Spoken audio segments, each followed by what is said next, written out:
The Pacific Ocean. For nearly 2 years, Japanese pilots had ruled the skies. Their pride and symbol of superiority was the legendary Mitsubishi A6-0. It was light, agile, deadly. American pilots feared turning with it. One mistake in a dogfight, and you were finished. But then something new appeared over the Solomon Islands.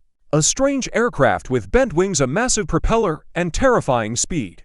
The Americans called it the F4U Corsair. And suddenly, Japanese pilots were no longer hunting. They were being hunted. When the war began, the Mitsubishi A6-0 was unmatched. It outturned nearly everything in the sky. It climbed quickly. It had long range. American pilots flying the F4F Wildcat struggled to survive against it. The Zero was built around one idea: maneuverability. But that advantage came at a cost. No armor, no self-sealing fuel tanks, minimal pilot protection. If hits, it burned. And American pilots were learning. The F4U Corsair was unlike anything the Japanese had faced. Its inverted gull wings weren't for style. They allowed a massive propeller to harness the power of the Pratt & Whitney R2800 engine. Over 2,000 horsepower, the Corsair could exceed 400 miles per hour. It climbed fast. It dove even faster. And it carried 6.50 caliber Browning machine guns. When those guns opened fire, aircraft didn't limp away. They disintegrated. At first, Japanese pilots tried fighting the Corsair the way they fought everything else. Turn inside it. Force a dogfight. Outmaneuver it. But American pilots had studied their enemy. They avoided horizontal turning battles. Instead, they used speed. They climbed high, then dove like thunder. A single pass.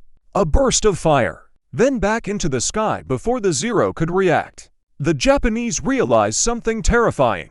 They couldn't catch it in a dive. And they couldn't escape it either. The Zero represented one philosophy of air combat: lightweight, elegant, precise.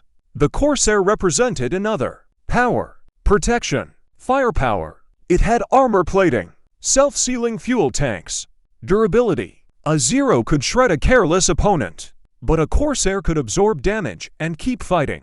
The battlefield was evolving. Speed and altitude were becoming king. And in that new world, the Corsair dominated. The aircraft truly proved itself in the hands of the United States Marine Corps. Operating from rough island airstrips, Marine Corsair squadrons defended amphibious landings. They intercepted bombers. They cleared the skies before invasions. By 1944, the numbers told the story. Corsair squadrons achieved kill ratios approaching 11-1 against Japanese aircraft. The Zero was no longer feared. Now it was vulnerable. Japanese pilots began recognizing the Corsair by sound alone. The deep roar of its engine, the scream of air in a vertical dive. Some called it whistling death. When a Corsair appeared above you, it meant one thing: you were already at a disadvantage. You could try to turn, you could try to dive, but chances were, it was faster, and it was coming for you. By 1945, the air war had changed completely. Japan was losing experienced pilots faster than it could replace them. American factories were producing thousands of advanced aircraft. The F4U Corsair became one of the defining fighters of the Pacific War. The Zero had once dominated the sky. But dominance in war is temporary. Adaptation decides survival. And the Corsair had adapted to a new era of air combat. Air superiority is never permanent. It belongs to whoever learns faster. The Zero was brilliant in 1941, but by 1944, it faced an opponent it simply could not match. The F4U Corsair could outrun it, outclimb it, outgun it, and in doing so, it helped shift the balance of power in the Pacific skies.